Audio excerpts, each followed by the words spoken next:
Okay, I really hope this is a quick video just to explain about time. Time in Hebrew is Zman.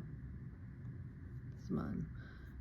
So remember we said that the universe is basically a 5D hyperspace with the 3 dimensions that we're aware of here, time and the spiritual element.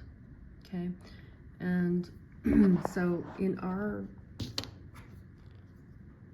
world, basically, where if you're not in the Jewish calendar, so the Jews and the non-Jews have a different calendar. The Jews go by the moon, and it was extremely difficult to figure out when each like the years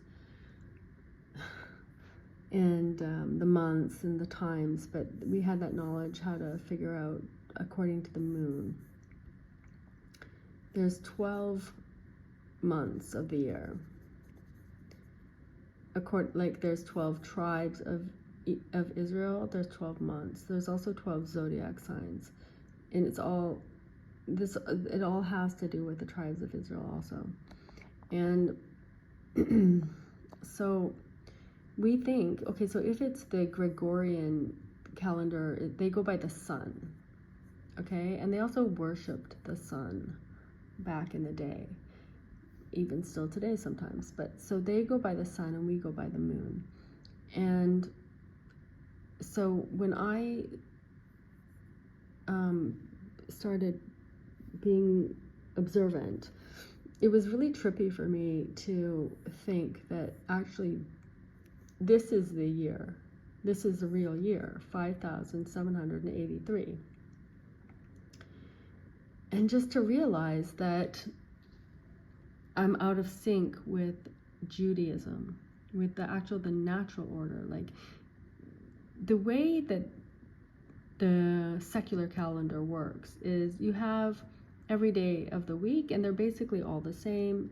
Some people, they have Sunday off, let's say, or Saturday, Sunday, but it's not really, there's nothing to that. In the Jewish calendar, everything revolves around time. Everything revolves around time. Time is integrated into our daily lives and into our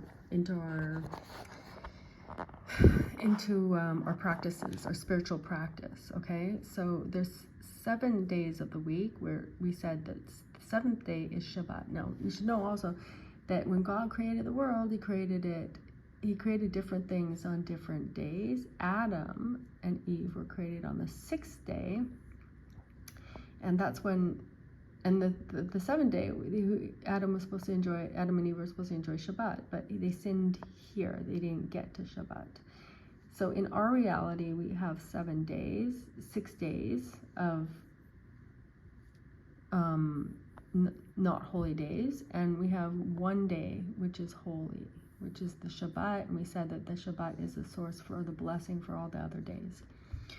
And actually, the way I heard it described once is like this. Tell me what this looks like in a minute. Okay, can you guess already? The Magen David, where actually the Shabbat is the blessing. So depending on what you do on Shabbat, you will get that blessing for these other days, including your earning your living, including your parnasa, your livelihood, your daily bread. Everything comes from that.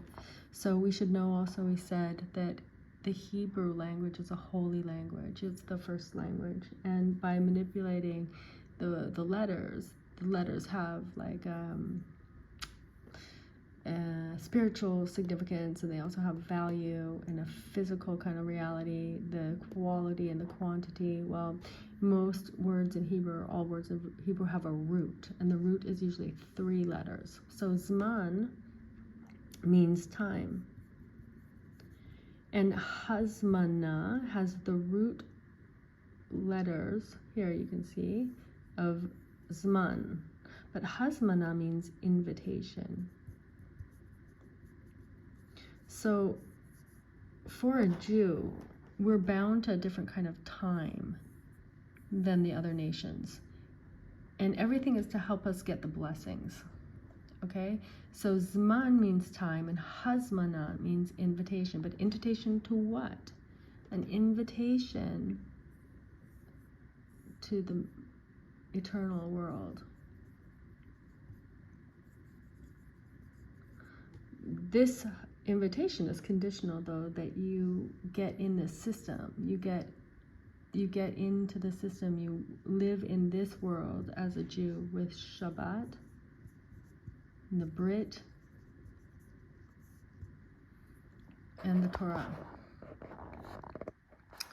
So again, everything it's slightly different, and it's interesting when you realize the way that this all interacts together, okay, which is a philosophy which, I mean, isn't addressed really in, like, for example, in yoga. This element's not really addressed. And I don't think also in, like, Buddhism or anything like that I've seen, it really talks about the importance of time. But time, because it's a part of the universe, and it needs to be related to. So again, a lot of it's also relativity. We talked about, like, 1 year in our years, 7 years in dog years. Well, 1 year here, we have in Tehillim, in the Psalms, it says 1 year is 1 year of God's year is 1,000 years in our years. So there's different, however, how the reality fell to be more physical, like the time is relative on each level of the fall. And so time is like, it's a relative variable, which I'm not going to go into to say, like, okay, so, because yes, of course, I had also a lot of questions about that, like, well, why is what about dinosaurs? What about the fossil record? What about carbon dating? What about all that stuff? And yes, all of that stuff can be explained. A lot of it has to do with relativity also. So, I mean, we have to get really, like, you can't, and one of the other things I said when I started practicing Judaism and learning Torah was like, oh wow, you cannot be stupid to be a Jew, because there's so much to understand when you really understand and when you really start learning, and that's why people spend their whole entire lives learning Torah. But the Jew, our lives revolve around time, and if we do it properly in sync with the blessing, with the spiritual, if we put all of this together, because that's the mission of the Jew, is basically to combine the spiritual and the physical in a way that is holy. Unlike some Eastern philosophies like Buddhism, which say forget everything that's physical and just be spiritual. God doesn't want us to do that. He made us also physical from the dust of the earth, and also spiritual by breathing a soul into us. So he wants us to combine them and live in harmony with the holy, the spiritual, and the physical, until after, in the eternal world, we're gonna just be, it's going to be all spiritual. But understand in this world that our mission as Jews is to combine the spiritual and the holy, the spiritual and the physical, in a way that is harmonious, both to us and gives us blessing in this world, and also, for our soul's greater good for when we go to the eternal world. So there's a thing with the times, with the daily prayers. There's a time for every prayer. There's 3 daily prayers.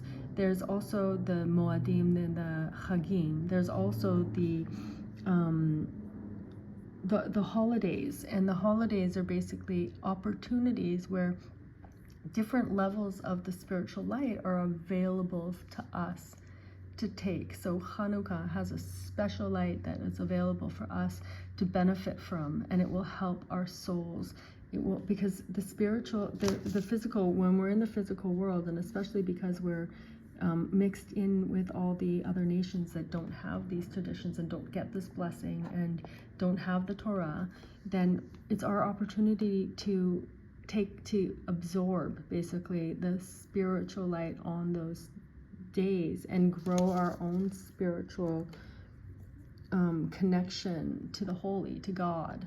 And so that's a little bit about time. Like, so we have it every week on Shabbat. That's the source of our blessing. And Shabbat is super important. It's even more important than Yom Kippur. Yom Kippur is an opportunity for us because, like I said, we do not have the temple now for us to be, for our sins to be erased, because there's a price to pay for everything we do in this world.